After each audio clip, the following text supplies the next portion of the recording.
बिस्मिल्लाहिर्रहमानिर्रहीम। Dear student, आपको math expert में खुश आमदीद।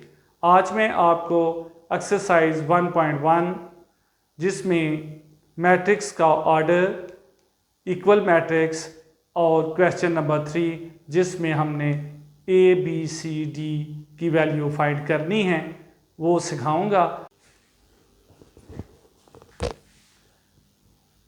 Question number 1, find the order of the following matrices. दी गई मैट्रिक्सेस के ऑर्डर मालूम करें। तो डियर स्टूडेंट, हमें पता है कि किसी भी मैट्रिक का ऑर्डर मालूम करने का तरीका ये है कि दी गई मैट्रिक्स का order of A is equal to, हम करते क्या हैं कि पहले इस मैट्रिक्स की रो की तादाद जो है वो मालूम करते हैं। तो इस मैट्रिक्स में रो नंबर 1 और रो नंबर 2, यानी इसमें जो है ना वो 2 रोज हैं, तो हम लिखेंगे 2 बाय, अब इसमें कॉलम्स की तादाद लिखेंगे 1 2। तो ये ऑर्डर ऑफ ए 2/2 है। इसी तरह मैट्रिक्स बी में भी देखें गौर से कि इसकी भी 2 रोज हैं और 2 ही इसके कॉलम हैं, तो हम इसे भी 2/2 यानी order of B is equal to 2/2। Order of B is equal to 2/2। 2/2। अब देखते हैं सी में ऑर्डर ऑफ सी।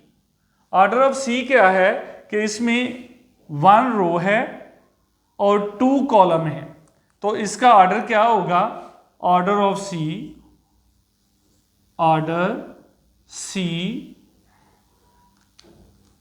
1/2।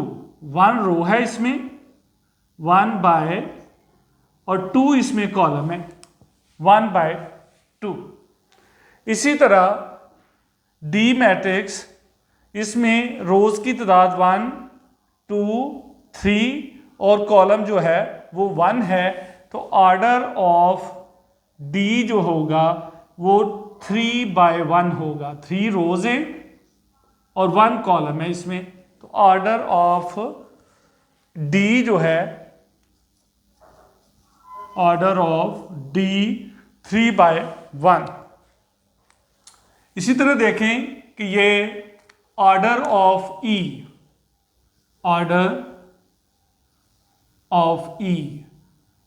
जो है इसमें रोज की तादाद कितनी है? 1 2 3, यानी पहले हम रोज की तादाद लिखते हैं बाय, फिर कॉलम्स की तादाद 1 और 2 कॉलम है, तो ये 3/2। इसी तरह ऑर्डर ऑफ एफ का ऑर्डर क्या होगा?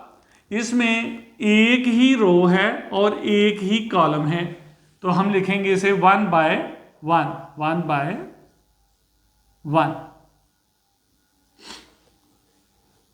इसी तरह ऑर्डर ऑफ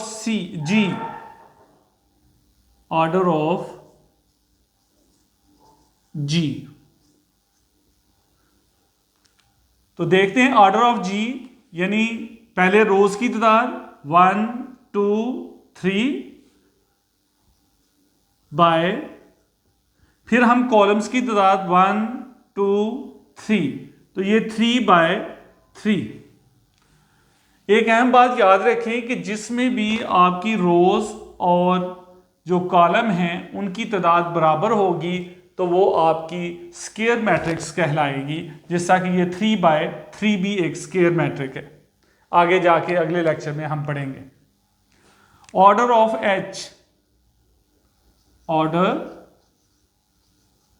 एच, तो ये हमारे पास इसमें 2 रोज हैं 2 बाय, और हमारे इसमें 1 2 और 3 कॉलम्स हैं, तो इस मैट्रिक्स का जो ऑर्डर है वो 2 बाय 3 है। इस तरीके से हमने तमाम दी गई मैट्रिक्स के ऑर्डर मालूम किए। उम्मीद है कि आपको इसकी समझ आ चुकी होगी। Question number 2, which of the following matrix are equal.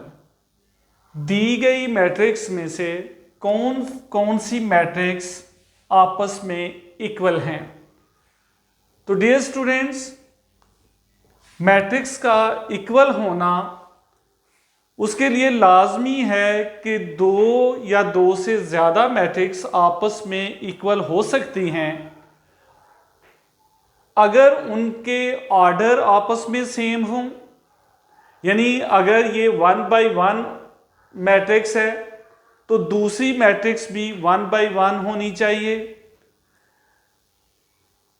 उसकी दूसरी शर्त ये है कि अगर ऑर्डर सेम हों, इक्वल हों, तो फिर इनकी क्रॉसपॉन्डिंग एंट्रीज भी सेम होनी चाहिए। जैसा कि ये देखें कि मैट्रिक्स ए हमारे पास दी हुई है, ये इसका ऑर्डर बनता है 1 बाय 1।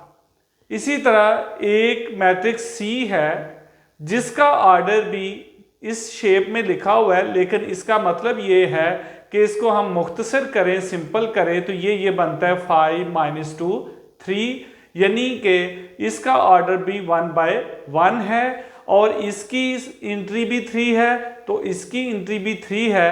लिहाजा ये दोनों मैट्रिक्स ने दी गई शर्त को पूरा किया। एक तो इसके ऑर्डर सेम हैं और एक इनकी क्रॉसपॉन्डिंग एंट्रीज भी सेम है, लिहाजा वो जो है ए इज इक्वल टू सी। अब इसी तरह बी मैट्रिक्स है। बी मैट्रिक्स है हमारे पास 3 5 और आई मैट्रिक्स दिया हुआ है 3 3 + 2। अगर हम इसको सिंपल करें तो ये बनता है 3 5।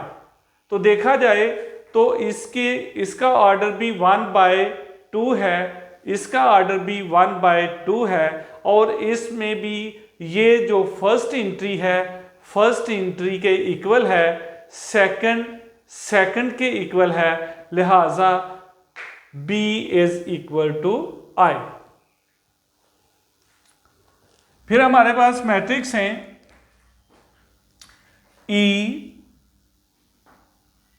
H J। ये 3 मैट्रिक्स देखें, तीनों मैट्रिक्स आपस में इक्वल हैं। ये भी 2 बाय 2 मैट्रिक्स है, ये भी 2 बाय 2 मैट्रिक्स है, और इस मैट्रिक्स को J को इस तरह लिखा हुआ है। इसका मतलब भी ये कि अगर इससे हम सिंपल करें तो ये 2 + 2 4, 2 - 2 0, 2 + 4 6, 2 + 0 इज इक्वल टू 2। अब देखा जाए तो ये ऑर्डर के लिहाज से भी E H एंड J ये इक्वल हैं, और इनकी जो क्रॉसपॉन्डिंग एंट्रीज हैं वो भी जो है ना सेम है। ये 4 4 एंड 4, 0 0 एंड 0, 6 6 एंड 6, इसी तरह ये 2 2 एंड 2। तो ये दोनों शर्त को पूरा कर रही हैं, लिहाजा ये आपस में इक्वल हैं। So E is equal to H, H is equal to J, यानी ये आपस में तीनों मैट्रिक्स इक्वल हैं। एक मैट्रिक्स दी थी ये 5 3, तो ये तमाम मैट्रिक्स जो दी गई हैं उनमें से किसी के साथ भी दूसरी शर्त पूरी नहीं करती। पहली शर्त तो पूरा कर रही है कि इसका ऑर्डर 1 बाय 2 है। आप देखें तो यहाँ एक मैट्रिक्स है, इसका ऑर्डर भी क्या है 1 बाय 2। ऑर्डर के लिहाज से तो सेम है, लेकिन जब देखा जाए कि इसकी क्रॉसपॉन्डिंग एंट्रीज, तो ये पहली एंट्री इसकी 3 है तो इसकी पहली 5 है, इसकी दूसरी 5 है तो इसकी पहली 3 है, लिहाजा ये जो है b और d इक्वल नहीं होते, ना b i के इक्वल है, लिहाजा ये d का जो है ना कोई भी मैट्रिक्स d के इक्वल नहीं है, not equal to given matrix. उम्मीद है कि आपको इक्वल मैट्रिक्स की समझ आ चुकी होगी। क्वेश्चन नंबर 3 जिसमें पूछा गया है कि find the values of a b c and d which satisfy the matrix equation, इस मैट्रिक्स इक्वेशन को सेटिस्फाई करती हूं। तो याद रखें कि दो मैट्रिक्स उस वक्त इक्वल होती हैं जब उनके ऑर्डर सेम हों और उनके क्रॉसपॉन्डिंग एंट्रीज आपस में इक्वल हों। तो ऑर्डर सेम है, अब हम इनकी जो है ना वो क्रॉसपॉन्डिंग एंट्रीज को एक दूसरे के इक्वल रखते जाएंगे। तो यहाँ फिर a प्लस सी जो है ये इक्वल होना चाहिए 0 के, क्योंकि ये पहली एंट्री है, पहली एंट्री के इक्वल होनी चाहिए। अब यहां से एक इक्वेशन हमारे पास बन गई, इक्वेशन नंबर 1। इसी तरह a प्लस 2b किसके इक्वल होना चाहिए, -7 के। तो a plus 2b is equal to -7, तो ये इक्वेशन नंबर 2 जो है वो हासिल हुई। अब तीसरी एंट्री जो है c-1 वो तीसरी एंट्री के इक्वल होनी चाहिए, c-1 इज इक्वल टू 3, तो ये इक्वेशन नंबर 3 आ गए। इसी तरह 4d -6 किसके इक्वल होनी चाहिए, 2d के, 2d। तो अब हम इन इक्वेशंस की मदद से a, b, c और d की वैल्यू मालूम करेंगे। तो हमारे पास जो देखते हैं आसानी से है कि c-1 इज इक्वल टू 3, यहाँ से हम आसानी से c की वैल्यू मालूम कर सकते हैं, और यहाँ से c की वैल्यू मालूम करने के बाद हम यहाँ c की कीमत दर्ज करेंगे तो हमारे पास a की वैल्यू भी निकल आएगी। तो फ्रॉम इक्वेशन 3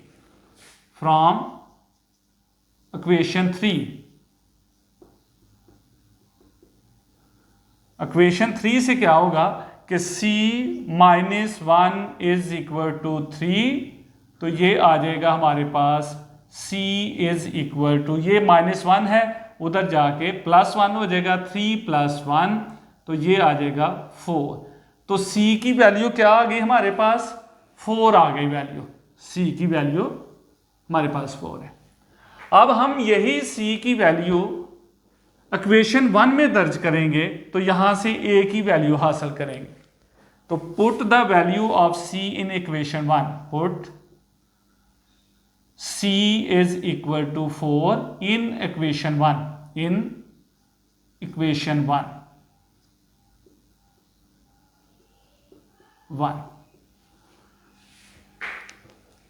तो अब हम a प्लस c की जगह 4 इज इक्वल टू 0, तो यहां से क्या होगा हमारे पास a इज इक्वल टू, ये +4 है, उधर जाके -4 हो जाएगा।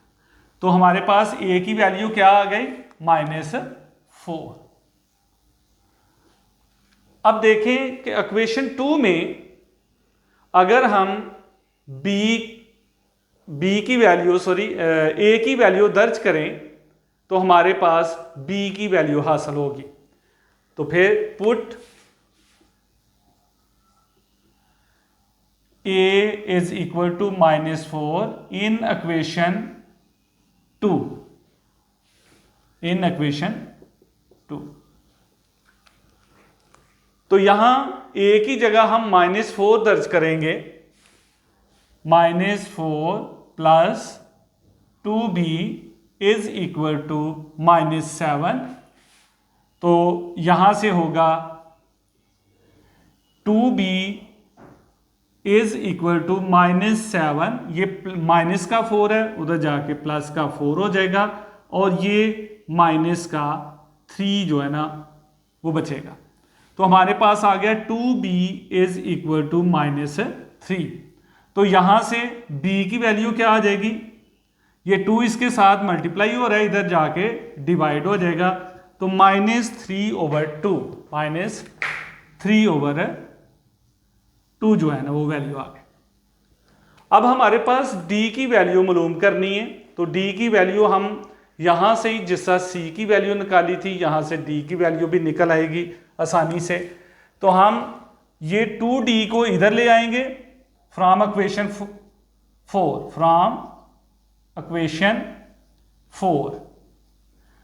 4 से 4d, ये इधर -2d हो जाएगा और ये -6 था उधर जाके 6 हो जाएगा। तो यहां से हमारे पास 4d में से 2d निकाले तो 2d इज इक्वल टू 6 और ये आ जाएगा 2 इसके साथ मल्टीप्लाई हो रहा है, तो d इज इक्वल टू 6/2, ये 2 6 से कैंसिल, तो ये आ जाएगा हमारे पास 3। तो d की वैल्यू हमारे पास क्या आ गई 3। तो इस तरीके से हमने a b और c और d की वैल्यू जो है ना हमने मालूम की। याद रखो डियर स्टूडेंट्स, ये इम्तहान के लिए बहुत अहम क्वेश्चन है और इसे बार बार आप जो है ना वो इसकी प्रैक्टिस करना।